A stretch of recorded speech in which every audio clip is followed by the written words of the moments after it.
Hey everyone, Tactics here, close to the end of my Season 3 Mythic Plus Guide series, and in this video we're going to be taking a look at the second half of the Dawn of the Infinite Mega Dungeon, MUROZON'S Rise. Just like with the other dungeon guides in this series, I'll be going through all of the trash mobs and bosses, discussing their abilities and how I recommend you handle them, and then I'll finish off by walking you through a simple, pug-friendly route that will be great for early on in the season. Reminder for those interested, make sure you check out my written resources, which are available absolutely free. We've got the ability tracking sheet showing off every single trash mob in the dungeon pool, kind of sorting what their abilities do. And we've got brand new written guides in collaboration with Method. Super excited about that partnership. And as always, links to those are going to be down in the description below. With all that said, let's hop into the dungeon where initially you're going to have to clear this platform to summon the first boss. And filling this platform, you're going to find a bunch of Tears Vanguard. These guys are very straightforward. They have a single ability in Rending Cleave. They're just going to make a cone attack at the tank and apply a bleed. Very similar to those mobs at the beginning of Halls of Infusion in Season 2. Other than that, there's going to be Infinite Twilight Megases. These guys are much more important. They have the Corroding Volley cast, which you'll want to make sure you interrupt or stop with a CC every single time, as it deals damage to the entire party. Outside of that, they'll just spam cast Epoch Bolts at the tank, so spare interrupts you'll want to use here. In this area, there's also going to be 3 mini-bosses, and basically you need to kill these 3 mini-bosses to actually start the RP to spawn the boss. Valo, Time Swarm Keeper here is pretty straightforward. Basically, Temporal Strike is going to spawn swirlies underneath every player's feet. Just want to make sure you avoid that. He'll also throw down a Titanic Bulwark. You just want to make sure you move mobs out of that and make sure you get kicks on the Megasis so they actually move out of that DR. Lirai, Timesworn Maiden, is also in this area. She has some party damage and Ancient Radiance. You just kind of have to heal through that. And importantly, she has the Orb of Contemplation. It's going to shoot out in a line at a random ranged player, go out a certain distance, and then come back towards the original location. So even if this mini-boss moves, it's going to go back to where the orb was initially shot out. So keep that in mind. Make sure you avoid this line. Spurlock, the Time-Sworn Sentinel, is the final mini-boss. He's got the Shrouding Sandstorm ability, so he's going to jump to a random player and make this kind of area on the ground where you can't target inside of or out of. Then he's going to channel Binding Grasp onto a random player, so you want to make sure that someone gets into that Sandstorm, interrupts that cast, and then moves back out of it. And ideally, players want to be relatively close to the pack on this mini-boss because, again, he'll jump out really far if you have a ranged DPS that's like 40 yards away, as an example. Once you've defeated all 3 mini-bosses, Tyr, the Infinite Keeper, is going to spawn. Basically, he has a bunch of different abilities here that are going to drain his energy, and they will also mostly spawn Consecrated Ground. This is just a puddle that's going to last the remainder of the fight, so positioning both of the boss and of the other players in your party is quite important to kind of bait these puddles into a good position. I recommend pulling the boss off towards an edge, rotating around in a direction either clockwise or counterclockwise, and have the rest of your party also near the edge, but on the opposite side of the boss, because there is actually a tank targeted frontal here. That one is called Titanic Blow. This is going to hit the tank. You can't avoid it in any way. Make sure you're pointing this boss away from your party, like I mentioned. But also, don't be pointing it towards the edge of the platform because this also has a knockback attached to it. And again, it leaves a little line of Consecrated Ground. There's also a random target cone in Infinite Annihilation. This is going to target a random player, and it's going to leave a large-sized cone of Consecrated Ground. This is the biggest one by far, and that's why you kind of want to have everyone else in your party behind the boss, maybe angled such that they're towards the edge a little bit, so that cone, most of the effect is not on the platform, or as much as you possibly can. If this goes down straight middle of the platform, obviously it's not going to be ideal for the intermission phase when we get to that section, but it's not the end of the world if this does happen a time or two. Outside of this, Dividing Strike is a 10-yard soak around the boss. You'll want everyone who can to get into this, as it does split damage, and if less than 2 players soak it, the boss gains Titanic Empowerment, which likely is going to lead to a wipe with his other ability damages, so make sure you soak this. And again, this will leave a circle of Consecrated Ground around the boss, so you're going to be constantly having to kind of shift the boss along the edge of the platform here as you fill up behind you with that Consecrated Ground. Outside of that, in this phase, Spark of Tyr is going to go out near the beginning every single time, and this is just a magic debuff on 2 random players that will deal raid damage when it's dispelled or when it expires. So healers, you want to dispel one of these relatively quickly, top everyone up, and then either dispel the second one or let it expire, depending. The big thing here you want to avoid is an overlap with one of these debuffs expiring or being dispelled with the Dividing Strike soak, because that's kind of the wombo combo that can get people killed. So just be aware of that. Now, whenever the boss reaches 0 energy, the intermission phase is going to stop. He's going to throw up a radiant barrier on himself and then spawn a bunch of temporal essence around the room that will move towards the pillar in the center. If they reach that pillar, they will also cast radiant barrier, applying the damage to the party and an additional shield to the boss. So you really want to make sure you avoid this. Plus, if you intercept one of these essences, you gain a stacking stolen time buff. So really important to make sure these all get soaked, you get some damage, so it's good to do it. To make this easier, I recommend moving the boss towards this center pillar a little bit.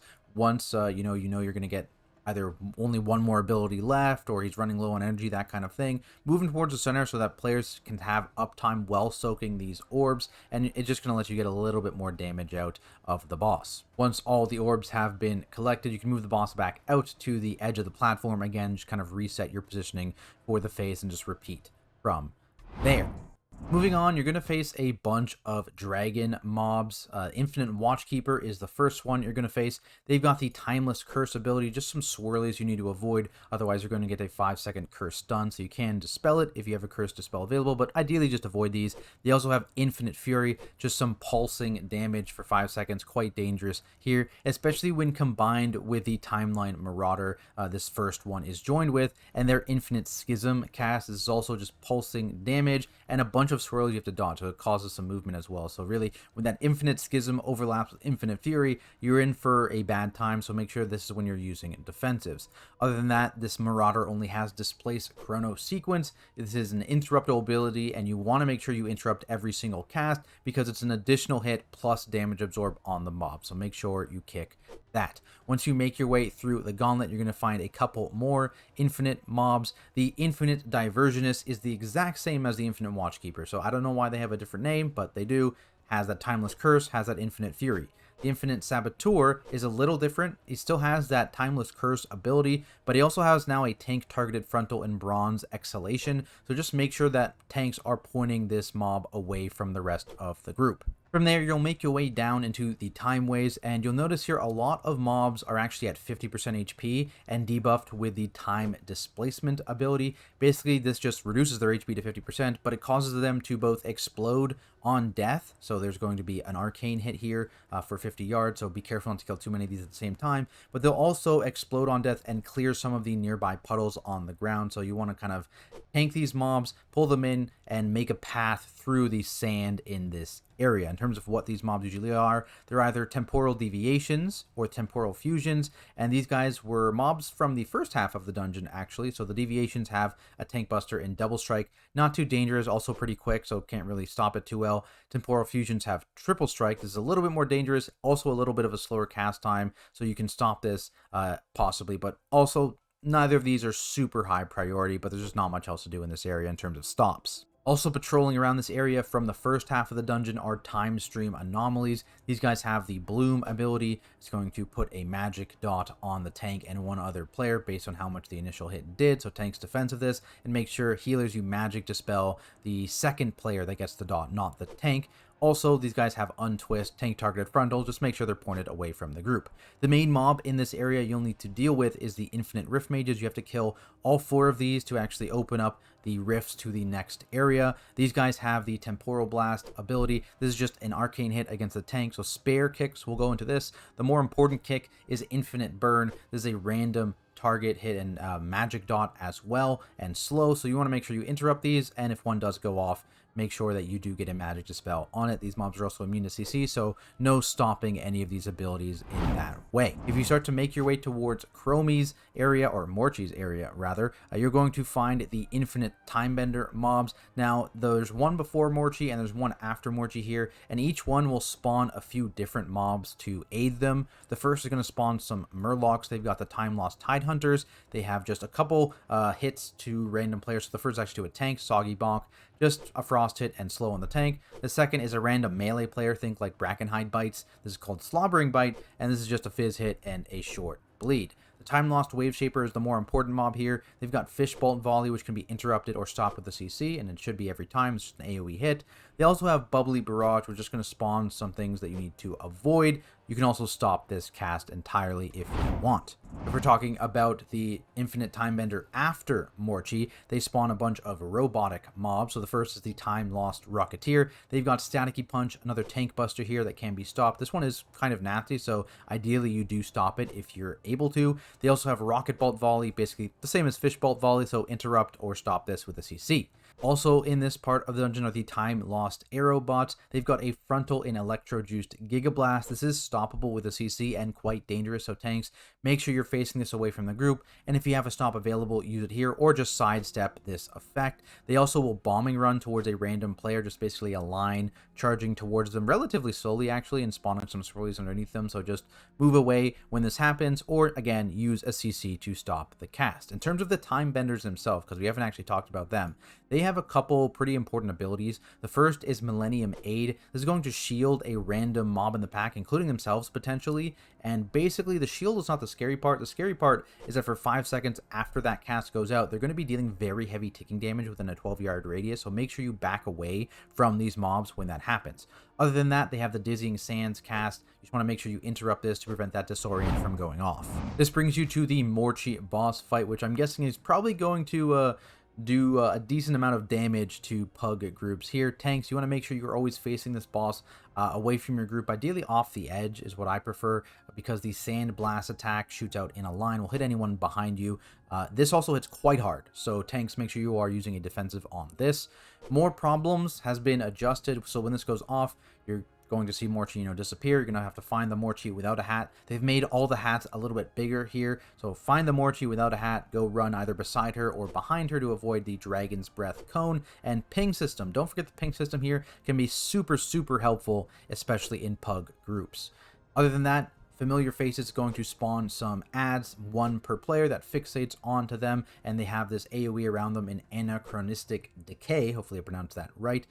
To make avoiding these easier, they are no longer PvP duration CCs. These are full duration CCs on these mobs, so any long-term CCs are extremely helpful. Freezing Trap, like Mass Entanglement, Imprison, so many things like that to just prevent these mobs from moving anywhere. You can also just kite these fixating mobs into the time traps to just freeze them into place. Obviously, avoid these time traps yourself, because that time stasis magic route is scary if you don't have a root break and they just run up to you and start hitting you, right? So be careful. Also, be aware, whenever a time trap is actually stepped on, it's going to deal party damage and apply a dot that will stack up in Temporal Backlash. So make sure you don't do a bunch of these, like don't do 5 of these in a row, right? That's going to, extend that dot really, really dangerous moment for your healer, for everyone. So make sure you're careful. Let that dot expire if you are having them hit some of the time traps. From there, you'll make your way towards the Time Lost battlefield. The main mob that kind of patrols in this area are called Pendules. These have a single ability in Time Beam, targets a random player, kind of channels damage into them, and spawns some swirlies you need to avoid, so make sure you interrupt or use a CC to stop this cast. There's also a mini boss that we won't engage in our route, but it is around, so we'll talk about it, and that's Chronaxi. They have a swirly that targets a random player you just need to avoid in Chronal Eruption. That's pretty nasty, so make sure you stay away from it. And they also will temporal link to a single player. Also very nasty because it kind of links the healing and damage done between the mob and the player. So if you're in cooldowns, nuking this mob when the temporal link goes out, it's going to be bad news for whoever is actually linked. So maybe slow damage a little bit when this goes out, and the targeted player needs to make sure that they pop a defensive.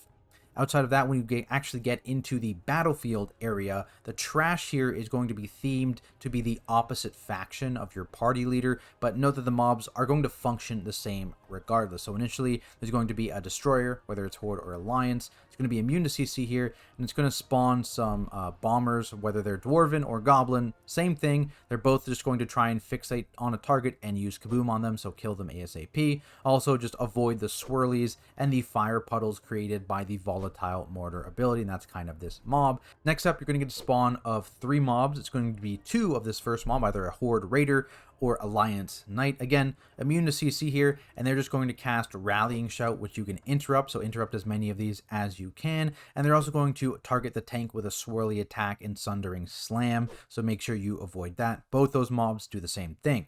Then there's going to be a single Horde Farseer or Paladin of the Silver Hand. Again, immune to CC here. Just make sure you move out of the puddles these create, either Earthquake or Consecrate. Going to be random target puddles here, so stay away from them. And make sure you interrupt the Healing Wave or Holy Light cast. Once you've defeated those mobs, the boss himself will drop down, again themed, whether Horde or Alliance here. Note, in this area, there are going to be kind of hostile and friendly NPCs just fighting in this battlefield. They're not going to be focusing on you, so if you have the ability to kind of funnel damage into a single target, you can use that to your advantage. Also, pre-damaging some of these mobs can actually be helpful when the boss either casts for the Horde or for the Alliance, as it's going to cause 3 of them to stop fighting the friendly NPCs and instead target the players. There are 3 mob types in this area, and when this ability is actually cast, it prefers to choose one of each type to be part of the wave, but just note that it will double up sometimes on a certain mob type if none are currently alive on the battlefield. In terms of what those mob types are, there's the Horde Axe Throwers / Alliance Archers. These are the highest priority mob. Whenever they spawn, swap to it immediately. They've got the Serrated Axe or Arrow ability, and this is quite dangerous. Random target bleed. Use a CC to prevent this cast from going off. And tanks, this is always the mob you're going to converge on unless you're like a Blood DK, because they're stationary, they're a ranged mob, so you always run to this mob and group everything else on top of this mob, including the boss. Caster mobs that spawn are either Horde Warlocks or Alliance Conjurers. Interrupt these quickly, especially for a range kick. Just kick this one insta, tanks taunted, and group it right on top of that ranged mob. These guys have like an AoE spell effect that just leaves a puddle on the ground, or a single target random target ability with a magic dispel. So use interrupts on this mob. If a random target ability goes off, you can magic dispel it away as well. Horde Grunts and Alliance Footmen, they're the easy ones. They don't really do anything. They just need to be picked up by the tank. Tanks, outside of picking up these mobs, you want to be very careful of the Tank Buster, which is either Decapitate or Mortal Strikes. This is a double hit, and it also leaves a pretty powerful Mortal Strike effect on you, so make sure you are always popping a defensive on this.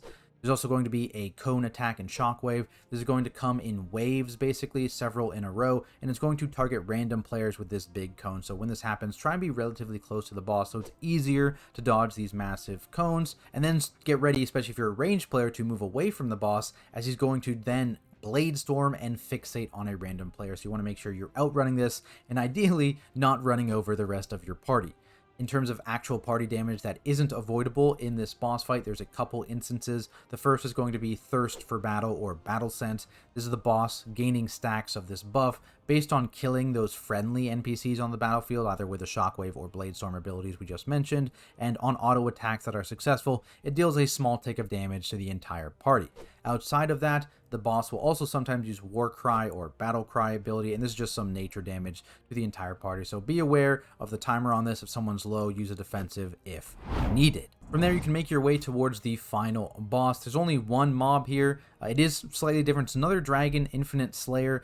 It's got a combo of the previous abilities we talked about. You know how we talked about how they had similar abilities before. So we've got the Infinite Fury AoE damage. It's going to be joined here by 2 of those Timeline Marauders. So very, very dangerous. The Marauders Infinite Schism, 2 of them with the Infinite Fury here. Big personals, potentially a Bloodlust option on a fortified week. Keep that in mind. And they also have the frontal, the Bronze Exhalation ability. So different combo here, but same kind of ability set. Tanks, make sure you're facing them away from the group. And then you'll be able to run up to Chrono-Lord Deios' room. Now this is a boss fight here with 2 distinct phases. The first phase is basically just on a complete timeline. It's going to happen in the same way every single time. And the second phase is just kind of until you actually kill the boss. In both phases here, tanks, you want to be aware of the Temporal Breath frontal. You want to have a defensive up for each cast, a pretty big hit, and also a nasty dot attached to the end of it. I recommend tanking this boss always towards the edge of the room and kind of facing him into the nearby wall, just so that frontal isn't going to hit any of your party, right? It's very, very safe to tank the boss in this way. Infinity Orbs, also an ability you're going to have to deal with in both phases. This is going to put a circle underneath 2 players, and it's going to prefer ranged players ideally. ideally, but these orbs are going to slowly fall down while someone is in the circle and fall down extremely quickly if no one is in the circle. And basically when it hits the ground, it's going to apply the Infinity Nova debuff and deal some damage to the entire party. And the goal here is that one player basically stays in their circle until that Infinity Nova debuff from the first orb contacting the ground has expired, and then they can leave and your whole party will be safe, because basically if an orb goes off while you have the debuff, you're basically dead. I will note this mechanic is significantly easier to deal with if you only have 1 or 2 ranged players, because it basically means that you will always know those players are going to be targeted by this ability, so you can hard assign a single player to always be the one to kind of stand in these circles. So very easy with 1 or 2 ranged players, potentially harder if you have 0 ranged players or if you have 3 or 4 ranged players, right? So something to keep in mind here with group composition. Now in this first phase here, you're going to need to trigger 4 collapsing time rifts to deal damage to the boss and transition into phase 2 here, and this is done by killing one of the Infinite Keeper mobs. And these are spawned in 3 waves over the course of this first phase. The first 2 waves have just 1 single Infinite Keeper mob, and then the final wave actually has 2 Infinite Keeper mobs at the same time, and that's kind of when the boss jumps away and you just have to deal with the keepers, and then you transition into phase 2. Tanks, you really want to be aware here when the Tank Buster Frontal, the Temporal Breath, overlaps when these adds being alive, because they will spam cast into you with Infinite Blast. Lots of magic damage intake here, very, very dangerous, so just watch for that overlap. For healers, you just want to make sure that you are dispelling the Chrono Burn magic debuff that goes out on a random player as quickly as possible before it can actually get too scary. Noting on the third ad wave, 2 of these debuffs are going to be out, so someone's going to have to hold it for a little bit of time. In addition, every 10 seconds while these mobs are alive, they're going to be spawning time-displaced troopers from the rifts here. They just need to be picked up by the tank, and they will have that time displacement debuff that we talked about earlier, so they will deal some arcane damage to the party when they're defeated. Now also, throughout this fight, you are going to be buffed by the dragon aspects. In the first phase, you get some defensive buffs with Alexstrasza's presence and Neltharion's presence, and then as you transition into phase 2, you get Malygos's presence and Ysera's presence as well. Because you get this damage amp relatively late in the fight, it means that you do get a bit more value if you save your Bloodlust for that second phase. Now, as I mentioned, when you kill that final wave of 2 Infinite Keepers, this is when the boss is going to transition into the final phase. No more Infinite Keepers are going to spawn here, but he will occasionally cast Infinite Corruption. You want to make sure that you have some kind of defense available if possible. It's going to deal a bunch of party damage over the 4-second duration and spawn swirlies on the ground in a staggered fashion. These swirlies also leave behind Temporal Scar puddles for 2 whole minutes, so you really need to be good about conserving space here. I recommend staying together as a group, somewhat tightly packed, and then slowly moving over the course of this 4-second cast. Same idea as in P1 here, where around the edge, kind of rotate in a big circle, and if you've done it correctly, by the time you get around to where you started, the puddles will be starting to disappear, so you'll be able to continue that rotation for, an infinite amount of time. These swirlies also player baited here, so that's why you kind of want to be relatively stacked. Makes your life just a bit easier. Alright, abilities are done. Now let's talk routing here. A bit of a pattern if you saw my other video on the first half of this mega dungeon, but count can get extremely high in this dungeon currently on the PTR if you're just W keying through it. So I do recommend a skip in a certain area here. It's not too difficult to do. It's fairly easy and likely won't be a big deal if you just fight the mob anyway, so keep that in mind. Also, because of kind of the weird count situation here, there's a chance, because Blizzard has done this in the past, where they update count like the weekend before a season starts. So if anything does change, I will update the MDT link in the description, but obviously I can't update this part of the video. So getting into it, the first platform's over here. Nice big pull off the top. You can Bloodlust this on a 4 week, maybe hold Bloodlust for boss if you want on a Tyran week, but potentially just make this pull bigger on a 4 week. Mini boss here, mini boss here, mini boss here, right? There's also some RP when you kill the 3rd mini boss, so that you can do an additional pull while you're waiting for the RP. Also, feel free to add mobs into these pulls as these lower health mobs die. For example, all these mobs die pretty quickly on PTR, and we just drag Valo into pull 2 as an example. So it's things like that, just as efficient as you want to be. And you've got tier moving up. You've got this 2-pack. Focus the Marauder here because they have significantly less health. Just look, right? It's almost like a third of the HP, and that gets rid of the potential overlap potential they have here. Kill them. Moving forward, you've got the big dragons. Make sure you focus the dragon that does infinite fury. I believe it's the diversionist. Yep, so focus that one down. And then you've got this area, which is a bit weird. I've put a note here. The count is a bit random because temporal fusions in this area, which are like, it's like a pseudo gauntlet, right? They'll constantly keep spawning in. They do actually give a little bit of count. And so depending on how many you kill, you can be like super high count here. You can be like 90% count in this area, or you can be like 80% count.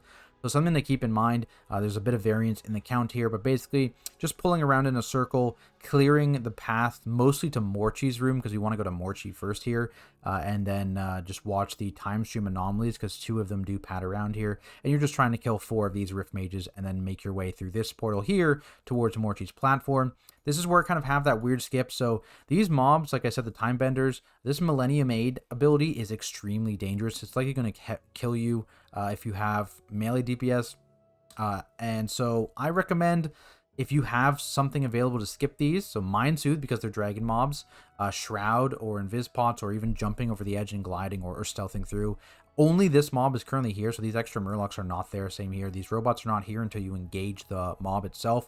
So if you have any of those things, you can easily move past this, fight Morchie, and then move past the set after Morchie. If you only have access to like Invis Pots, as an example, I'd recommend you fight this first one, do Morchie, and then Invis Pot past Morchie to move further into the dungeon. And again, that's mostly count, right? I've done a pretty conservative count route in this area, and we're at 105% count. There's just a lot of mandatory mobs you need to kill in this dungeon, and so it's going to lead to you having a lot of count. My guess is this gets adjusted a bit so that a route like this is going to be closer to 100% count, but currently this is the situation, and there's not really much you can do about it. So anyways, moving forward this way after Morchie, you end up on this platform, run across, you end up over here.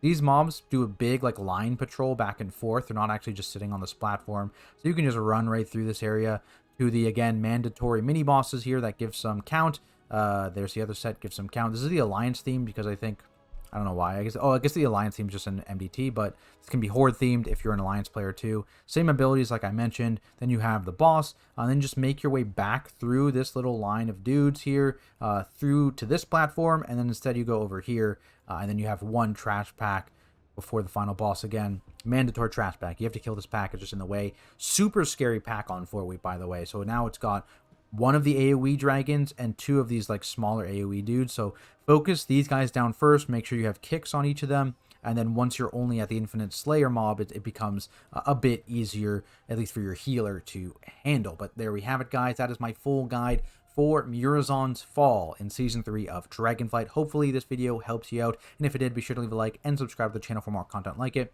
We've got plus 20 walkthroughs coming up for the first couple weeks of the season to help you get your Keystone Hero. Make sure you check those out when they release. If you have any questions at all about this dungeon, feel free to drop those down in the comments below, or come stop by my Twitch channel at Tactics, where I'm going to be streaming all of my keys and raid progression as well once the season starts. So don't be a stranger, stop by, say hi. I also, of course, have to give a massive thank you to all of my supporters over on Patreon. I appreciate each and every one of you. Otherwise, thanks everyone so much for watching, and I'll see you all in the next video.